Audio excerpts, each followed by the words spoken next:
তো আদম আলাইহিসসালাম আরো বড় ঈশ্বর, কারণ তার মাও ছিল না, বাবাও ছিল না। গ্রহ করে মাফ করবেন, আমি খ্রিস্টান নই, কিন্তু আমি বলছি থামুন ভাই, আমি আপনার প্রশ্নের উত্তর দেওয়া শেষ করিনি। যদি আপনি একটা প্রশ্ন করেন তাহলে উত্তরের জন্য অপেক্ষা করা উচিত।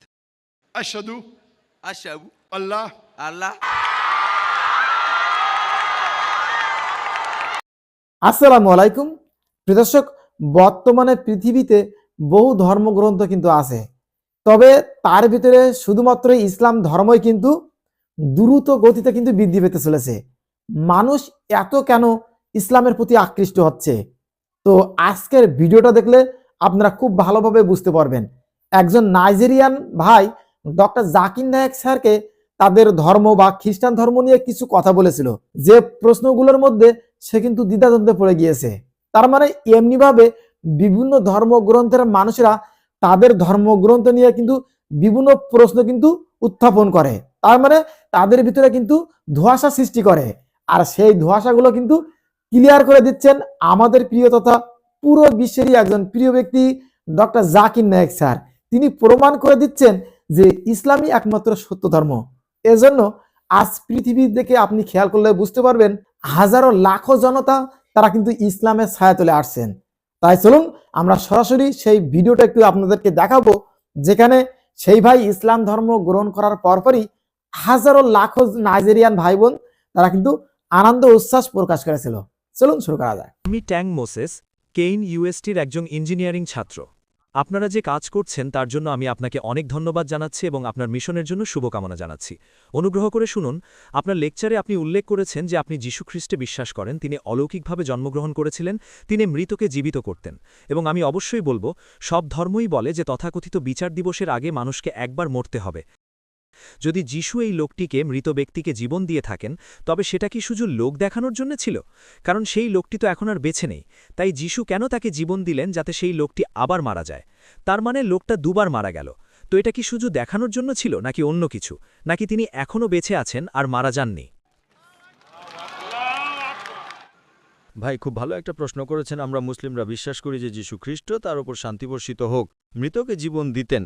তো যীশু খ্রিস্ট আলাইহিসসালাম যদি মৃতকে জীবন দেন, আর একজন মানুষ তো একবারই মারা যায়, তাহলে যীশু খ্রিস্ট আলাইহিসসালাম কি শুধু লোক দেখানোর জন্য মৃতকে জীবন দিয়েছিলেন?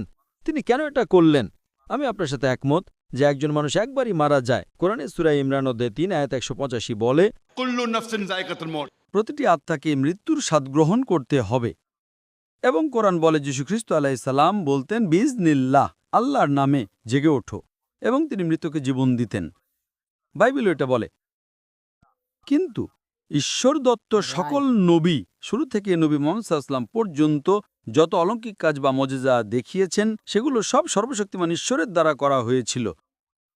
নবীরা নিজেরা তা করেননি, বরং সর্বশক্তিমান ঈশ্বর করেছিলেন। মুসা আলাইহিস সালাম যখন সমুদ্র দ্বিখণ্ডিত করেছিলেন, সেই অলৌকিক ঘটনাটি সর্বশক্তিমান ঈশ্বর করেছিলেন তার অনুসারীদের প্রমাণ দেওয়ার জন্য যে তিনি ঈশ্বরের একজন বাণীবাহক বা রাসূল। আপনি বাইবেল পড়লে এটা দেখতে পাবেন। এবং আপনি জানেন, একবার যীশু খ্রিস্ট আলাইহিস সালামের কাছে দুই বোন এসে বলল যে দয়া করে আমার ভাইকে বাঁচান। তখন তিনি সর্বশক্তিমান ঈশ্বরের কাছে প্রার্থনা করলেন যে আপনি আমার কথা শুনুন। তিনি কাঁদলেন, আপনি একমাত্র তাকে বাঁচাতে পারেন। তিনি ঈশ্বরের কাছে প্রার্থনা করছেন, অর্থাৎ যখন মৃতকে জীবন দেওয়া হলো, তা সর্বশক্তিমান ঈশ্বরই দিয়েছিলেন। সুতরাং যত অলৌকিক কাজ করা হয়েছিল তা সর্বশক্তিমান ঈশ্বরই করেছিলেন, এবং নবী যীশু আলাইহিসসালাম ছিলেন একজন বাণীবাহক। তাই যীশুখ্রিস্ট আলাইহিসসালাম, মুসা আলাইহিসসালাম এবং নবী মুহাম্মদ সাল্লাল্লাহু আলাইহি ওয়াসাল্লাম যা অলৌকিক কাজ করেছেন, এগুলো সর্বশক্তিমান ঈশ্বরের নিদর্শন, যা দেওয়া হয়েছিল যাতে অনুসারীরা বুঝতে পারেন যে তিনি ঈশ্বরের একজন বাণীবাহক। এবং এটি বাইবেলের বুক অব অ্যাক্টস অধ্যায় নম্বর 2:22 উল্লেখ আছে। শুনো ইসরায়েলবাসীরা, এই কথাগুলো শুনো। নাসরেতের যীশু ঈশ্বরের পক্ষ থেকে তোমাদের মাঝে একজন অনুমোদিত পুরুষ, যার মাধ্যমে ঈশ্বর তোমাদের মধ্যে অলৌকিক কাজ, আশ্চর্য ঘটনা এবং চিহ্ন দেখিয়েছেন, এবং তোমরা তার সাক্ষী। এর মানে ঈশ্বর এই সব অলৌকিক কাজ করেছেন শুধু এটা প্রমাণ করার জন্য যে তিনি যীশু ঈশ্বরের একজন বাণীবাহক ছিলেন। এর মানে এই নয় যে সেই ব্যক্তিটাই ঈশ্বর বা সেই ব্যক্তিটাই সবার চেয়ে শ্রেষ্ঠ। তাই বাণীবাহকদের দ্বারা করা সমস্ত অলৌকিক কাজ সর্বশক্তিমান ঈশ্বর করেছিলেন একটি চিহ্ন হিসেবে দেখানোর জন্য যে তিনি ঈশ্বরের একজন বাণীবাহক। আশা করি উত্তরটা পেয়েছেন ভাই। তার মানে সেই লোকটি দুবার মারা গিয়েছিল। মিরাকেল বা অলৌকিক ঘটনা মানেই হলো নিয়মের ব্যতিক্রম। এবং যীশু বাইবেলে ঈশ্বরের কাছে কিছু চেয়েছিলেন যেটা ঈশ্বর করেননি। দুঃখিত, যিশুকে ক্রুশবিদ্ধ করার আগের রাতে বাইবেলে আছে যিশু বাগানে গিয়েছিলেন এবং প্রার্থনা করেছিলেন যাতে পরিস্থিতি পরিবর্তন করতে পারেন। বাইবেল বলে যে তিনি ক্রুশেও ঘামছিলেন। একটু মনোযোগ সহকারে শুনুন। আপনি দেখতে পারেন যে তিনি ইচ্ছুক ছিলেন না, কিন্তু ঈশ্বর যিশুর জন্য সেই সময় সেটা করলেন না। তাই আমি এমনটা মনে করি না যে যিশু বলবেন, ও মৃত্যু থেকে বেরিয়ে এসো, আর ঈশ্বর তক্ষুনি সেটা করে দিলেন। কিন্তু যিশু বাগানে গিয়ে প্রার্থনা করলেন, ঈশ্বর করলেন না। যিশুর জীবনে প্রার্থনা সবসময় ধারাবাহিক ছিল না, কারণ তার জীবনে সব কাজ তিনি করতে সক্ষম ছিলেন না। তিনি সেটাই পূর্ণ করলেন যেটা ঈশ্বর বলেছিলেন। প্রথমে আমি আপনার প্রথম প্রশ্নের উত্তর দেব, তারপর আপনার দ্বিতীয় প্রশ্নে আসব। আপনার প্রথম প্রশ্ন হলো, লোকটি কি 2 বার মারা গিয়েছিল? হ্যাঁ। অলৌকিক ঘটনা হলো এমন বিষয় যা স্বাভাবিকের বাইরে। মুসা আলাইহিসসালাম যখন সমুদ্র দ্বিখণ্ডিত করেছিলেন, সমুদ্র ভাগ হওয়াটা স্বাভাবিক নয়, এটা একটা অলৌকিক ঘটনা হয়ে যায়। ঠিক তো? একইভাবে যখন যিশু মৃতকে জীবন দিলেন, একজন মানুষ একবারই মারা যায়। যখন যীশুখ্রিস্ট আলাইহিসসালাম মৃতকে জীবন দিলেন, সে আবার জীবনে ফিরে এলো। এটা সর্বশক্তিমান ঈশ্বরের করা অলৌকিক ঘটনা। উদাহরণস্বরূপ, একজন মানুষ বাবা আর মায়ের মাধ্যমে জন্মগ্রহণ করে, ঠিক? জি স্যার। কিন্তু যীশুখ্রিস্ট আলাইহিসসালাম অলৌকিকভাবে কোনো পুরুষের হস্তক্ষেপ ছাড়াই জন্মগ্রহণ করেছিলেন। এটা ঈশ্বরের পক্ষ থেকে একটি অলৌকিক মোজেজা। এর মানে এই নয় যে যিশু ঈশ্বর। কিছু খ্রিস্টান বলে, না না না, দেখো, যীশুখ্রিস্ট আলাইহিসসালামের কোনো বাবা ছিল না, তাই তিনি ঈশ্বর। এর উত্তর সূরা ইমরান অধ্যায় নম্বর 3 আয়াত 59 দেওয়া হয়েছে। إن مثل عيسى عند الله كمثل آدم خلق من تراب ثم قال له كن فيكون। আল্লাহর কাছে যিশুর উপমা হলো আদম আলাইহিসসালামের মতো। তিনি তাকে মাটি থেকে সৃষ্টি করেছেন, বলেছেন হও, আর তা হয়ে গেল। যদি আপনি বলেন যিশু ঈশ্বর কারণ তার বাবা ছিল না, তাহলে তো আদম আলাইহিসসালাম আরও বড় ঈশ্বর, কারণ তার মাও ছিল না, বাবাও ছিল না। অনুগ্রহ করে মাফ করবেন, আমি খ্রিস্টান নই, কিন্তু আমি বলছি, থামুন থামুন থামুন ভাই, আমি আপনার প্রশ্নের উত্তর দেওয়া শেষ করিনি। যদি আপনি একটা প্রশ্ন করেন তাহলে উত্তরের জন্য অপেক্ষা করা উচিত। আপনি একটা প্রশ্ন করেছেন, উত্তরের জন্য অপেক্ষা করেন। আমি উত্তর শেষ করার পর আপনি কথা বলতে পারেন, ঠিক আছে? আপনাকে নিয়মকানুন মেনে চলতে হবে। ঠিক আছে, দুঃখিত। তো যখন যীশুখ্রিস্ট আলাইহিসসালাম ঈশ্বরের ইচ্ছায় মৃতকে জীবন দিলেন, এটা একটা অলৌকিক ঘটনা ছিল। সেই ব্যক্তি 2 বার মারা যাবে। এবার নবী যিশু আলাইহিসসালামের প্রসঙ্গে আসি। আপনি ঠিকই বলেছেন, বাইবেলে যীশুখ্রিস্ট আলাইহিসসালামকে ক্রুশবিদ্ধ করার আগে তিনি ঘামছিলেন আর ঈশ্বরের কাছে প্রার্থনা করছিলেন আর বলছিলেন যে এই পেয়ালা কষ্ট আমার থেকে সরিয়ে দাও, তাই না? তিনি প্রার্থনা করলেন। তখন কি হলো? ঈশ্বর তাকে রক্ষা করলেন, ঈশ্বর তাকে বাঁচালেন। যিনি একজন সাধারণ মানুষের জন্য মৃতকে জীবন দিতে পারেন। আর যখন যিশু ঈশ্বরের কাছে কাঁদছেন, ঈশ্বরকে তাকে বাঁচাতে পারেন না? ঈশ্বর তাকে বাঁচিয়েছিলেন। সেই কারণেই বাইবেল অনুযায়ী যীশুখ্রিস্ট আলাইহিসসালাম ক্রুশবিদ্ধ হননি, তিনি ক্রুশে মারা যাননি, তাকে রক্ষা করা হয়েছিল। এবং আমি আপনাকে এটা প্রমাণ করে দেব। আপনি যদি গসপেল অব ম্যাথিউ অধ্যায় নম্বর 12 আয়াত নম্বর 38 পড়েন, লোকেরা এসে যীশুখ্রিস্টকে আলাইহিসসালাম বলে যে দয়া করে আমাদের চিহ্ন এবং অলৌকিক ঘটনা দেখান। তখন যীশুখ্রিস্ট আলাইহিসসালাম বলেন, জোনা বা ইউনুসের পুত্র। তিনি, ভাই আপনি কি আমার কথা শুনবেন? আপনি ইংরেজি বোঝেন? হ্যাঁ হ্যাঁ। আপনি একটা প্রশ্ন করছেন, আমি উত্তর দিচ্ছি, আপনি আমার মাঝখানে কথা বলছেন। অনুগ্রহ করে আমি শুধু বলতে চাইছিলাম আমি আপনার কথাগুলো দেখেছি। খ্রিস্ট কি সত্যি? কিন্তু আপনি যদি জানতেনই তবে প্রশ্ন করতেন না। না, কিন্তু আপনি আমার প্রশ্নটা বুঝেননি। ভাই, আমাকে উত্তরটা শেষ করতে দিন। যদি আপনি আমার উত্তর শুনতেন তবে এতক্ষণে মুসলিম হয়ে যেতেন। যদি আপনি আমার সব লেকচার শুনে থাকতেন এতক্ষণে সাদা কালমা পাঠ করতেন। আমি আপনার বক্তব্যকে অনেক সম্মান করি, আমি আপনার লেকচারকে সম্মান করি। দুঃখিত, আমি আপনার লেকচারকে সম্মান করি এবং আমি এটা পছন্দ করি। খুব ভালো, সম্মানের বাবদে পরে আসছে, আগে আমি উত্তরটা দিই। যদি যীশুখ্রিস্ট আলাইহিসসালাম ক্রুশবিদ্ধ হওয়ার একদিন আগে সর্বশক্তিমান ঈশ্বরের কাছে কেঁদে থাকেন, তবে ঈশ্বর কি করেছিলেন? ঈশ্বর তাকে বাঁচিয়েছিলেন। গসপেল অব ম্যাথিউ অধ্যায় নম্বর 12 আয়াত নম্বর 38 থেকে 40। যখন লোকেরা বলে আমাদের একটি চিহ্ন দেখান, যীশুখ্রিস্ট আলাইহিসসালাম বলেন, হে দুষ্ট এবং ব্যভিচারী প্রজন্ম, তোমরা চিহ্নের খোঁজ করছো? তোমাদের কোনো চিহ্ন দেয়া হবে না কেবল নবী জোনা বা ইউনুসের চিহ্ন ছাড়া। কারণ জোনা যেমন 3 দিন ও 3 রাত মাছের পেটে ছিলেন, তেমনি মানবপুত্রও যিশু 3 দিন ও 3 রাত পৃথিবীর পেটে কবরে থাকবেন। এখন প্রত্যেক খ্রিস্টান জানে জোনা বা ইউনুসের চিহ্ন কি। আপনি book of zona, book of ইউনুসে যান, মাত্র 1.5 পৃষ্ঠার বই। আপনি জানেন যে সর্বশক্তিমান ঈশ্বর নবী জোনাকে জোপ্পায় যেতে বলেছিলেন এবং বার্তা পৌঁছে দিতে বলেছিলেন। কিন্তু নবী জোনা ভাবলেন জোপ্পার লোকেরা বার্তা শুনবে না, তাই তিনি নিনেভের দিকে গেলেন। যখন তিনি জাহাজে করে নিনেভে যাচ্ছিলেন, সমুদ্রে ঝড় উঠল। সেই সময়ের কুসংস্কার ছিল যে যদি ঝড় ওঠে তার মানে কেউ তার প্রভুর অবাধ্য হয়েছে। তাই তারা লটারি করল কে প্রভুর অবাধ্য হয়েছে। জোনা ঈশ্বরের ননী হয়, তিনি স্বেচ্ছায় বললেন যে আমি সেই ব্যক্তি যে প্রভুর অবাধ্য হয়েছি। যেহেতু তিনি স্বেচ্ছায় বললেন, তাই তাদের হাত পা ভাঙতে বা বাঁধতে হল না। তিনি স্বেচ্ছায় রাজি হলেন, তাই তারা তাকে জাহাজ থেকে ফেলে দিল। এখন যখন তারা জোনাকে জাহাজ থেকে ফেলে দিল, তিনি মৃত ছিলেন না জীবিত? বাইবেল অনুযায়ী তিনি জীবিত ছিলেন। আমি আপনাকে বাইবেল এবং আপনার জ্ঞান অনুযায়ী জিজ্ঞাসা করছি, ঝড়ের মধ্যে যখন একজন মানুষকে সমুদ্রে ফেলা হয়, একজন সাধারণ মানুষকে যখন উত্তাল ঝড়ের মধ্যে সমুদ্রে ফেলা হয়, তার তো মারা যাওয়ার কথা। জনাবা ইউনুসের ক্ষেত্রে যখন তাকে উত্তাল ঝড়ের মধ্যে সমুদ্রে ফেলা হলো, তিনি মৃত ছিলেন না জীবিত? মৃত না জীবিত? বাইবেল অনুযায়ী তিনি জীবিত ছিলেন। বাইবেল অনুযায়ী জীবিত খুব ভালো। একটা মাছ এসে তাকে গিলে ফেলল। যদি একটা মাছ কোনো মানুষকে খেয়ে ফেলে বা গিলে ফেলে, তার তো মারা যাওয়ার কথা। তো মাছের পেটে জনা মৃত ছিলেন না জীবিত? বাইবেল অনুযায়ী এখনও জীবিত। এখনও জীবিত, অলৌকিকের উপর অলৌকিক। তাকে ফেলে দেওয়া হলো, তিনি উত্তাল ঝড়ে জীবিত ছিলেন, তার মারা যাওয়ার কথা ছিল কিন্তু মরেননি, জীবিত।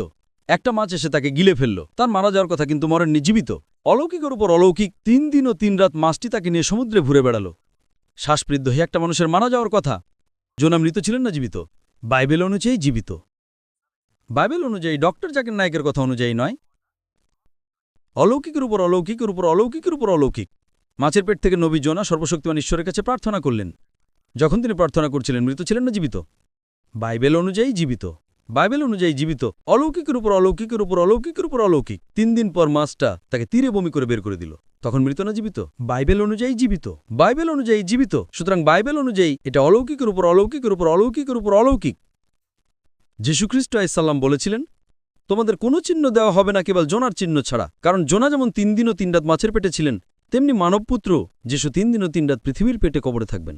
এখন প্রত্যেক খ্রিস্টান জানে জোনা বা ইউনুসের চিহ্ন কি। যদি আপনি বাইবেল পড়েন, যদি আপনি বাইবেল বোঝেন, যীশুখ্রিস্ট আলাইহিসসালামকে শুক্রবারে ক্রুশবিদ্ধ করা হয়েছিল।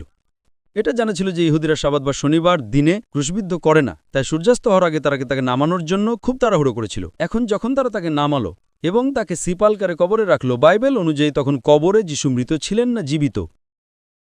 তিনি জীবিত ছিলেন। যীশুখ্রিস্ট আলাইহিসসালাম মৃত ছিলেন না জীবিত? কোথায়? ক্রুশে নাকি কবরে? কবরে। কবরে? তারা বলে বাইবেল অনুযায়ী তিনি পুনরুত্থিত হয়েছিলেন। ভাই, আমি আপনাকে একটা প্রশ্ন করছি। যখন যীশুখ্রিস্ট আলাইহিসসালামকে কবরে রাখা হলো, আমি প্রশ্ন করছি বাইবেল অনুযায়ী যীশুখ্রিস্ট আলাইহিসসালাম মৃত ছিলেন না জীবিত? তারা বলে তিনি ক্রুশে মারা গিয়েছিলেন এবং পুনরুত্থিত হয়েছিলেন। আমি আপনাকে জিজ্ঞেস করছি আপনার নাম কি? আপনি বলেন আমি ঘানায় থাকি। আমি নাম জিজ্ঞেস করছি, আপনি বলছেন আমি ঘানায় থাকি। ভাই, আপনি ইংরেজি বোঝেন? আমি ইংরেজিতে একটা সহজ প্রশ্ন করছি, সিপালকারে বা কবরে যীশুখ্রিস্ট আলাইহিসসালাম মৃত ছিলেন না জীবিত? বাইরে কি হলো তাতে আমার মাথা ব্যথা নেই। কবরের ভেতরে তিনি মৃত ছিলেন না জীবিত? আমি খ্রিস্টান নই, আমি জানি না। তো ভাই, আপনি কি? আমি জানি না যদি না আপনি আমাকে বলেন। আপনি যদি খ্রিস্টান না হন তবে আপনি কি? আমি ধর্মভীরু নই, আমি এখনো ধর্ম খুঁজছি। ও, আপনি ধর্ম খুঁজছেন? তাহলে কি আপনি বিশ্বাস করেন বাইবেল ঈশ্বরের বাণী? আমি বিশ্বাস করি না। আপনি যদি বিশ্বাস না করেন তবে আমি কেন বাইবেল থেকে উদ্ধৃতি দেব? আমি বিশ্বাস করি না। আপনি যদি বাইবেলকে ঈশ্বরের বাণী হিসেবে বিশ্বাস না করেন, আমিও বিশ্বাস করি না। বাইবেলের কিছু অংশ আছে যেটা ঈশ্বরের বাণী হতে পারে। সেখানে নবীদের কথা আছে, ঐতিহাসিকদের কথা আছে, সেখানে বিরুদ্ধপূর্ণ কথা আছে, সেখানে পর্নোগ্রাফিও আছে। তবে আমাকে উত্তরটা শেষ করতে দিন। এবং আপনি সঠিক বাইবেল অনুযায়ী যীশুখ্রিস্ট আলাইহিসসালাম জীবিত ছিলেন। সেই কারণেই যখন আপনি আমাকে বাইবেল থেকে প্রশ্ন করলেন যে ক্রুশবিদ্ধ হওয়ার আগে তিনি সর্বশক্তিমান ঈশ্বরের কাছে প্রার্থনা করেছিলেন, তাই ঈশ্বর তাকে বাঁচিয়েছিলেন। যেহেতু তিনি সর্বশক্তিমান ঈশ্বরের কাছে প্রার্থনা করেছিলেন, তিনি ক্রুশে মারা যাননি, তাকে জীবিত নামানো হয়েছিল এবং কবরে তিনি জীবিত ছিলেন। তিনি জোনার চিহ্নের প্রবচনা পূর্ণ করেছিলেন।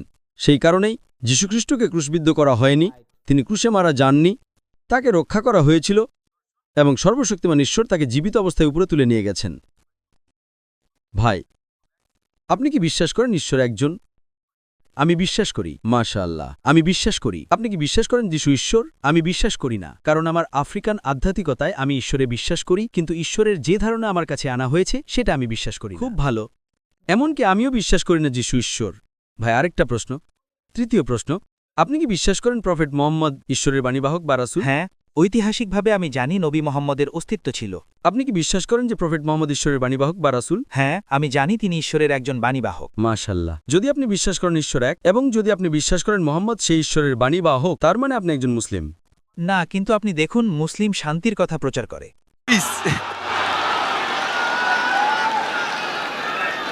মিনিমাম 2টো মানদণ্ড, ডক্টর নায়েক। যে কোনো মানুষের মুসলিম হওয়ার জন্য ন্যূনতম 2টো মানদণ্ড প্রয়োজন।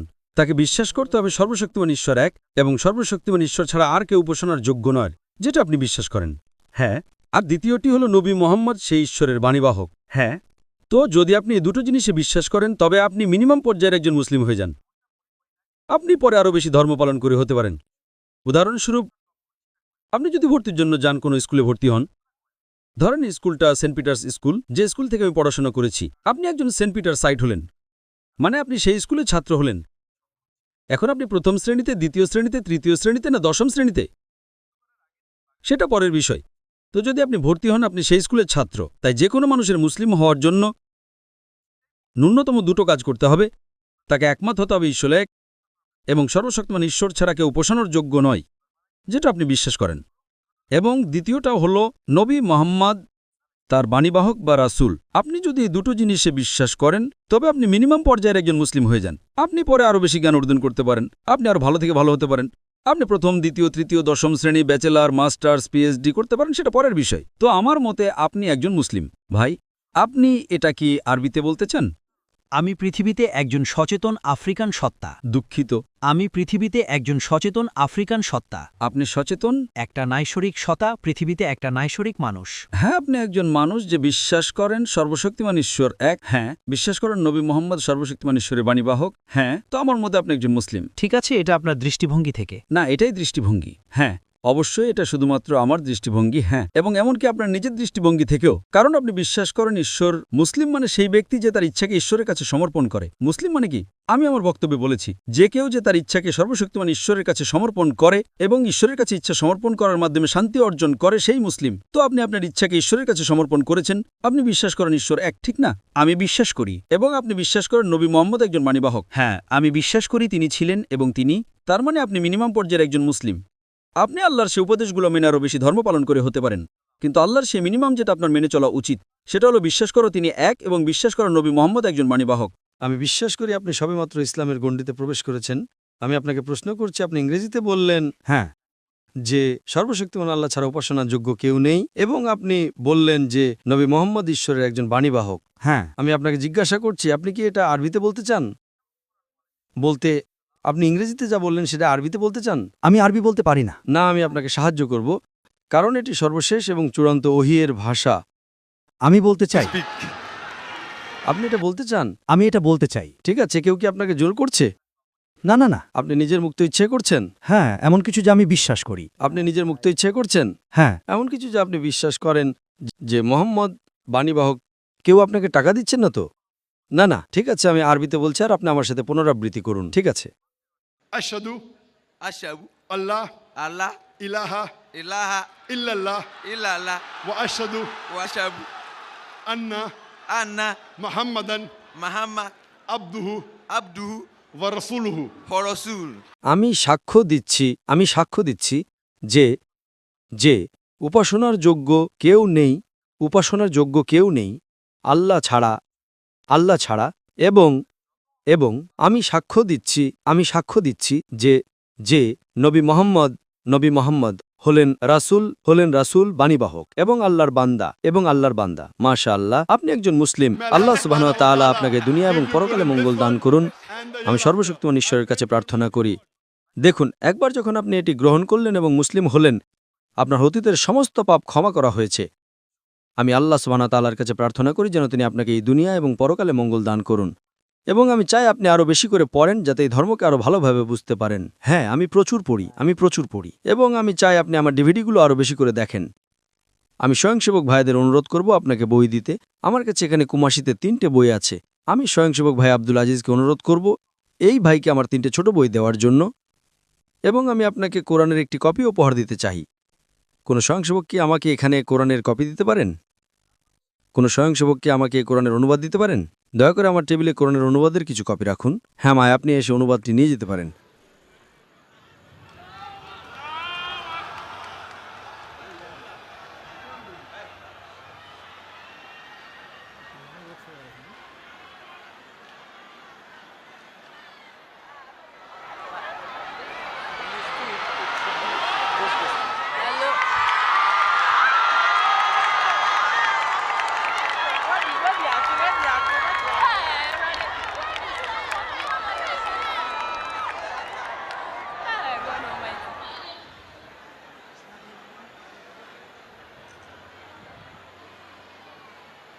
আল্লাহ আপনাকে সত্যের দিকে আরও পথপ্রদর্শন করুন এবং আল্লাহ আপনাকে আপনার পরিবারের সদস্যদের এবং বন্ধুদের সত্যের দিকে পরিচালিত করতে সাহায্য করুন।